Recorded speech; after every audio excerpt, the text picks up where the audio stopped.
Bonjour à tous. Aujourd'hui, nous allons parler de Mrs. Dalloway. Il s'agit d'un roman de Virginia Woolf publié en 1925.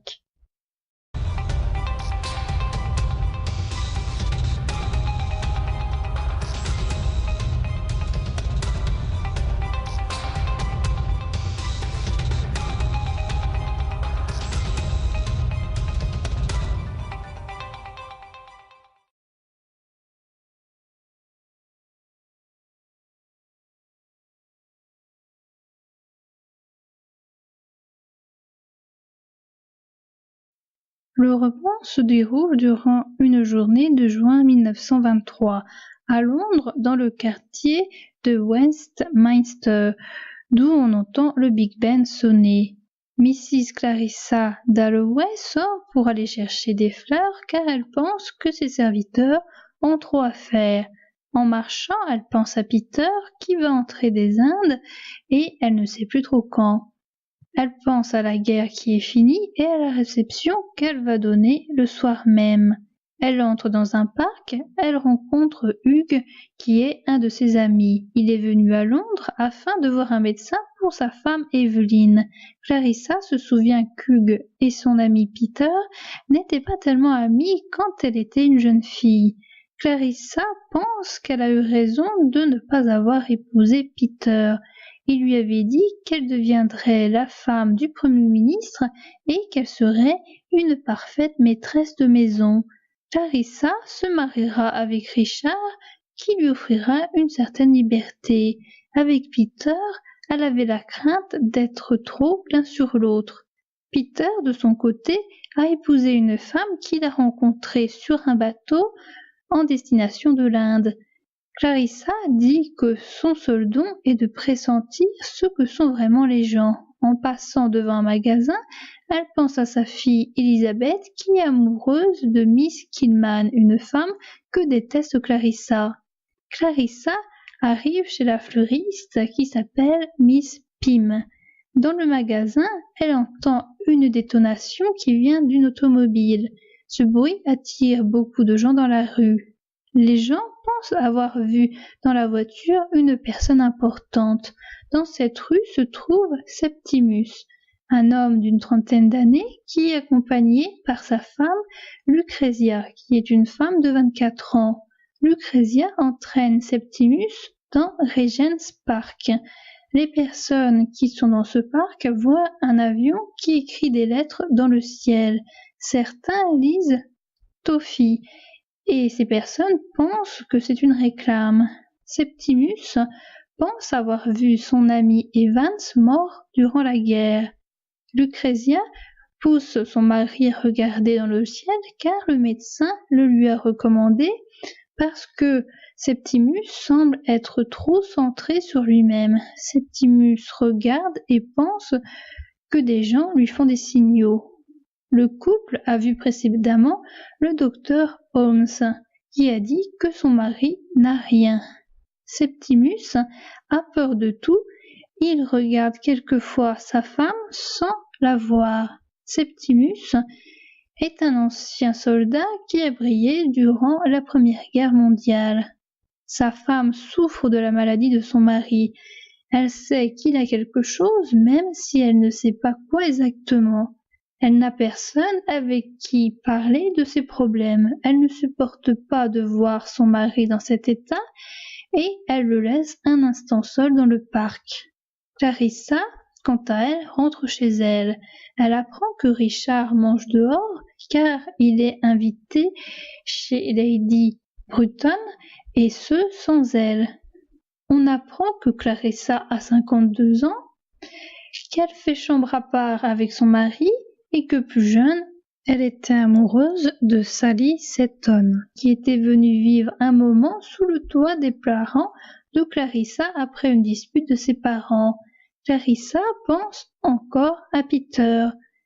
Elle veut recoudre sa robe verte qui a été déchirée et qu'elle veut porter lors de sa soirée. On sonne à la porte, il est 11 heures du matin. Un homme monte et Clarissa se rend compte que c'est Peter qui vient de passer 5 ans en Inde. Ils se souviennent tous deux de leur vie respective. Peter dit qu'il est amoureux d'une jeune femme en Inde, mais cette femme est mariée et est mère de famille. Il est venu à Londres pour trouver une manière de faire pour leur divorce. Pensant à leur passé, Peter se met à pleurer. Elle le réconforte. Il lui demande si elle est heureuse. Il n'a même pas le temps de finir sa question qu'Elizabeth vient voir sa mère. Peter s'en va et Mrs. Dalloway l'invite à sa soirée. Dans la rue, Peter pense à tout un tas de choses. Son âge le complexe, il aurait aimé vivre en couple avec Clarissa et il est jaloux des individus plus jeunes que lui qu'il rencontre dans la rue. Il voit une femme dans la rue qui l'intéresse. Il la suit jusqu'à ce qu'elle arrive chez elle. Il s'arrête à Regent's Park, il s'endort sur un banc et se réveille. Il se souvient de Clarissa et de Sally. Il se souvient aussi que le père de Clarissa détestait Peter et Sally. Il avait compris que Clarissa aimait cette fille. Il se souvient aussi de la première venue de Monsieur Dalloway. Il savait que Clarissa allait se marier avec Richard.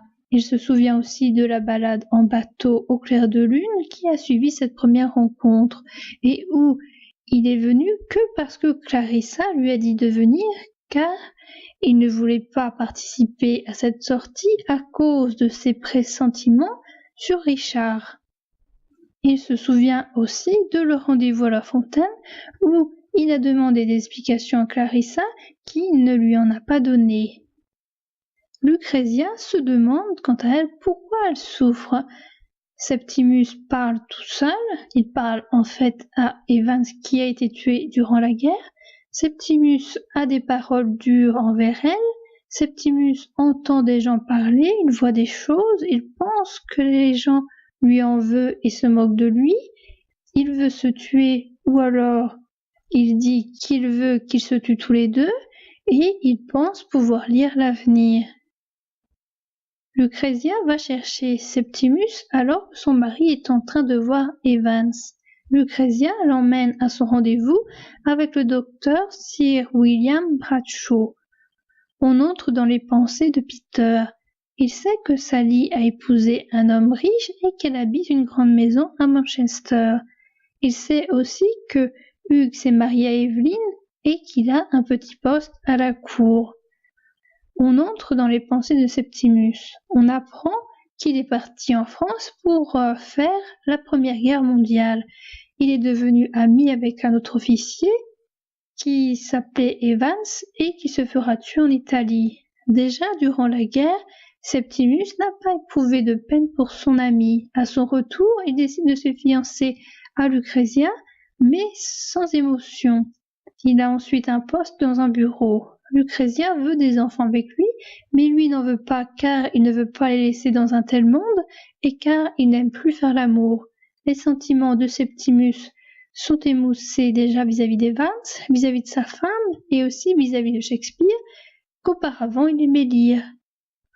Lucrezia et Septimus vont à leur rendez-vous chez le docteur Sir William Bradshaw qui trouve Septimus très malade. Il veut le mettre dans une clinique pour qu'il se repose. Nous assistons ensuite au déjeuner entre Richard et Lady Bruton, qui est également accompagné par Hugh. À la fin du repas, Richard revient à la maison voir sa femme. Miss Kidman va chercher Elizabeth chez elle pour aller aux galeries. Au moment de partir, Clarissa invite Miss Kidman à la soirée. Les deux femmes font les magasins et vont boire un thé. Après qu'Elizabeth soit partie, Miss Kidman va prier à l'église. Elizabeth, quant à elle, revient chez elle en prenant l'omnibus. Le docteur Holmes vient à la maison des Smiths. Alors que le docteur est en train de monter les escaliers, Septimus pense que on vient le chercher pour le mettre en maison de repos. Il se jette par la fenêtre et il s'empale sur les grilles de la voisine. En rentrant dans son hôtel, Peter trouve une lettre de Clarissa dans laquelle elle exprime son contentement de l'avoir revue. La soirée de Clarissa commence. Elle y rencontre Sally, qui est devenue, grâce à son mariage, Lady Rossiter.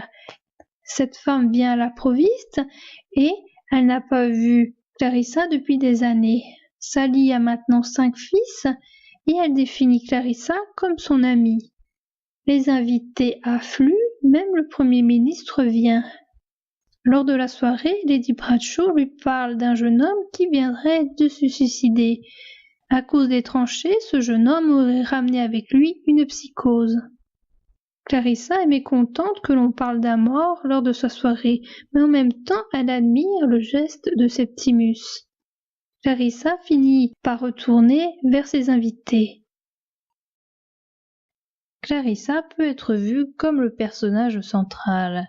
Le livre porte son nom, le livre commence et s'achève sur elle, nous suivons ses pensées un sacré moment. Le livre raconte la préparation et la fête de Clarissa, et c'est elle qui invite des gens à sa fête, même si elle ne les aime pas tous. Clarissa est quelqu'un qui pense aux autres. Elle fait parfois le travail de ses domestiques. Quand elle sait qu'ils ont trop de travail, elle pense souvent également à Peter et aussi à d'autres personnes. Mais c'est une femme qui peut haïr d'autres personnes sans véritable raison. Elle se base sur des soupçons ou sur des pressentiments.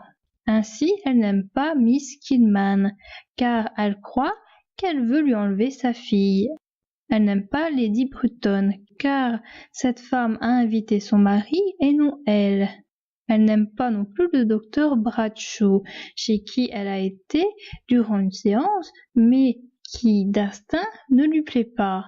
Clarissa est quelqu'un qui ne recherche pas son bonheur. Elle cherche un rang social et l'argent qui est associé. Elle est l'épouse d'un homme politique important. Si jamais elle aurait cherché son bonheur, elle aurait été avec Peter. Clarissa est quelqu'un de contradictoire. Elle dit aimer la liberté qu'il y a dans son couple, mais elle n'accepte pas que son mari déjeune sans elle. Elle semble apprécier son mari, mais en même temps, elle fait chambre à part avec son mari. Les relations qu'a eues Clarissa jeune sont les mêmes, rien n'a bougé. Il y a toujours Richard, il y a toujours Peter, Sally, Hugh. Elle est dans la même ville depuis une vingtaine d'années, elle connaît bien les gens. Les gens nouveaux, ils sont rares. On peut deviner que sa vie doit être ennuyeuse et que sa seule activité est de préparer des réceptions. Tout en pensant beaucoup aux gens, elle ne dit pas ses émotions à Peter, alors qu'elle pense toujours à lui. Quand il entre chez elle, elle s'affaire à recoudre sa robe. Clarissa ne dit rien non plus à Sally, alors qu'elle se souvient de leur baiser dans le jardin quand elle était jeune fille. Septimus est vu par les autres comme un héros. Il a fait la guerre sans se faire tuer, il a monté en grade et grâce à son passé, on lui offre un emploi. Mais Septimus est aussi une victime. Il n'a rien de physique, mais il a des séquelles psychologiques. Il ne ressent plus d'émotions. Ainsi, il n'est pas triste de la mort de son ami. Il n'est même plus capable d'être triste de ne pas être triste. Ceci a commencé avant la fin de la guerre. Il est avec une femme, mais ce n'est pas un mariage d'amour. Septimus est quelqu'un qui souffre de schizophrénie. Il pense qu'il y a des gens qui sont contre lui et qu'il y a des gens qui lui passent des messages dans le ciel. Il lui arrive d'être heureux sans véritable raison, il lui arrive d'être terrifié par quelque chose alors que cette chose n'a rien de terrifiant, c'est lui qui interprète les choses, il a des pensées déconnectées de la réalité, il est dans son monde et il n'aime pas que Lucrezia l'en tire. Il a des hallucinations à propos de son ami, il dit plusieurs fois qu'il va se tuer, il a le train de vie d'un vieil homme, et pourtant il n'a que la petite trentaine. Comme une personne âgée, il a besoin de quelqu'un d'autre pour qu'on s'occupe de lui. Ici, il s'agit de sa femme. Dans le roman, tous les personnages sont liés. Clarissa, comme Septimus, déteste le docteur Bradshaw. Il y a des gens qui les aiment, mais Ces personnes-là sont incapables de le voir. C'est par exemple le cas de Clarissa avec Peter et également le cas de Septimus avec Lucrezia. Ces deux personnages sont inspirés tous deux par la nature. Septimus et Clarissa se croisent devant le fleuriste. À la fin, Lady Bradshaw va parler de lui comme un jeune homme qui vient de se suicider. Clarissa ne relie pas le personnage dont Lady Bradshaw parle au personnage qu'elle a croisé devant le fleuriste, et elle ne sait probablement pas son nom. Peter croise Septimus et Lucrezia dans le parc, et cela sans le savoir. Ce parc est d'ailleurs le même parc où est passée Clarissa le matin même. Cet endroit rappelle par ailleurs des souvenirs aux personnages, à Peter et à Clarissa. Les souvenirs sont évoqués naturellement pour Clarissa et les souvenirs sont rappelés à Peter après un rêve. Elizabeth prend l'omnibus en même temps que Septimus y pense. Quand on passe d'une personne à l'autre, il y a toujours un lien entre elles, même si les personnes ne le savent pas. Bradshaw est le trait d'union entre Clarissa et les Smith à la soirée, et pourtant les familles Dalloway et Smith ne se connaissent pas.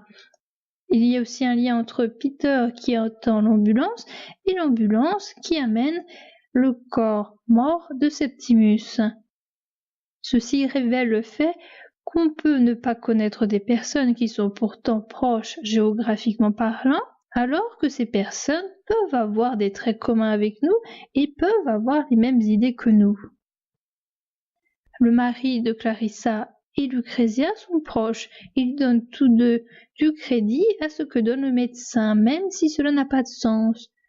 Le mari de Clarissa fera 1 heure de sieste car un médecin le lui a recommandé il y a longtemps. Lucrezia consent à laisser Septimus partir en maison de repos alors qu'en fin de compte cette idée ne lui plaît pas. La maison de repos que lui proposent les médecins est un lieu où l'on s'ennuie. Il n'aura pas sa femme, il n'aura pas le droit à des lettres et c'est un lieu où les gens grossissent car sûrement qu'ils ne font rien de leur journée. Ce n'est pas un lieu pour guérir. Septimus n'est pas dangereux. Quand il parle de se tuer, je ne pense pas qu'il y pense vraiment. Il ne se tuera d'ailleurs que quand le médecin voudra venir dans sa chambre. Les gens qui vivent dans cette ville aiment cette ville. Les personnages qui ont déjà vécu ailleurs ne l'aiment pas. Il y a Peter qui a vécu aux Indes pendant 5 ans et qui, grâce à sa vie dans un autre pays, peut voir l'évolution des mœurs. Il y a Septimus qui est parti en France pour faire la guerre et qui est revenu. Il voit la ville et les gens comme un danger. Peut-être a-t-il raison dans une certaine mesure. Il y a Lucrezia qui vient d'Italie et qui regrette son pays. Elle n'aime ni les habitants ni le pays. Peter est celui qui a la meilleure vision des autres, et pourtant il est incertain de son futur mariage, il est incertain de ses sentiments avec Clarissa, et dès qu'il croise une femme qui lui plaît, il en oublie les autres un instant avant de revenir à elle. Ce roman ne fait pas de cadeau à ceux qui ont raté leur vie. Par exemple, Miss Kinman est pauvre, elle est célibataire, et elle a un niveau d'éducation élevé qui ne correspond pas à son emploi actuel. Il y a Septimus qui n'arrive pas à tirer profit de son statut de héros de guerre. Il y a Peter qui n'a pas réussi à se mettre en couple avec Clarissa. Il y a Clarissa qui n'est pas heureuse avec son mari et ses réceptions, même si, vue de l'extérieur, elle paraît heureuse. Septimus est aussi un personnage important dans le roman. Le titre du roman aurait pu correspondre à son nom. Cela n'aurait rien eu d'étonnant. La vie de Septimus est beaucoup plus intéressante que celle de Clarissa. C'est un homme qui a fait la guerre, tandis que Clarissa était sûrement, durant ce temps-là, femme au foyer. Autrement dit, elle avait déjà une vie toute tracée. Septimus est un homme qui se suicide le jour du roman. C'est un homme qui est centré sur lui-même, mais qui est riche en idées et en sensations, mais il ne les fait part à personne. Parce que Septimus ne rentre pas dans le moule, on veut l'écarter de sa ville, de sa femme et de ses habitudes pour le mettre dans un endroit dans lequel il va s'ennuyer. Clarissa, quant à elle, est une femme au foyer classique, qui fait tout ce qu'elle a déjà fait dans sa vie, c'est-à-dire faire des réceptions. Et cette femme fait exactement ce que la société lui demande de faire. Baissant la voix d'un ton, attirant Mrs. Dalloway dans la complicité de leur condition féminine, de cet orgueil qu'elle partageait devant les qualités remarquables de leur mari, ces hommes qui, hélas, se surmenaient, Lady Bradshaw, pas très maligne, la pauvre, on ne pouvait pas lui en vouloir, murmura que, au moment où nous partions, mon mari a été appelé au téléphone, une histoire très triste. Un jeune homme, c'est de cela que Sir William est en train de parler à Mr. Dalloway, s'est tué. Il revenait de l'armée. Oh, pensa Clarissa, au milieu de ma soirée, la mort qui fait éruption, pensa-t-elle. Elle poursuivit son chemin jusqu'au petit salon où le Premier ministre s'était retiré avec Lady Bruton. Peut-être y avait-il quelqu'un. Mais il n'y avait personne. Les fauteuils gardaient encore l'empreinte de la présence du Premier ministre et de Lady Bruton. Elle, respectueusement tournée vers lui, assis bien d'aplomb, avec autorité. Ils avaient parlé de l'Inde. Il n'y avait personne. Toute la splendeur de la réception sembla s'affaler d'un coup, tellement c'était étrange d'entrer seul ici dans ces beaux atours. De quoi se mêlaient les Bradshaw de venir parler de mort à sa soirée? Un jeune homme s'était tué. Et il en parlait à sa soirée. Les Bradshaw parlaient de la mort. Il s'était tué, mais comment? Quand on lui parlait brusquement d'un accident, c'est toujours son corps qui vivait la chose en premier. Sa robe s'enflammait, tout son corps prenait feu. Il s'était jeté par la fenêtre. Le sol avait surgi à sa rencontre en un éclair. Les pointes rouillées l'avaient transpercé, aveuglément, le meurtrissant. Il était resté là, avec dans la tête un battement sourd, puis le noir l'avait suffoqué. C'était la vision qu'il en avait. Mais pourquoi avait-il fait ça? Et les Bradshaw qui en parlaient à sa soirée? Une fois, elle avait jeté un shilling dans la serpentine. Jamais plus que cela. Mais lui avait joué son va-tout. Il continuait à vivre. Il allait falloir qu'elle y retourne. Les salons étaient encore bondés. Il y avait encore des invités qui arrivaient. Toute la journée, elle avait pensé à Bourton, à Peter, à Sally. Ils vieilliraient. Il y avait une chose qui comptait, une chose qui, dans sa vie à elle, se trouvait camouflée par les vains bavardages, déformés, obscurcis, une chose qui se perdait tous les jours dans la corruption, les mensonges, les vains bavardages. Lui l'avait préservée. La mort était un défi. La mort était un effort pour communiquer. Les gens sentaient l'impossibilité d'atteindre ce centre qui, mystérieusement, leur échappait. La proximité devenait séparation. L'extase passait. On était seul. Il y avait dans la mort une étreinte.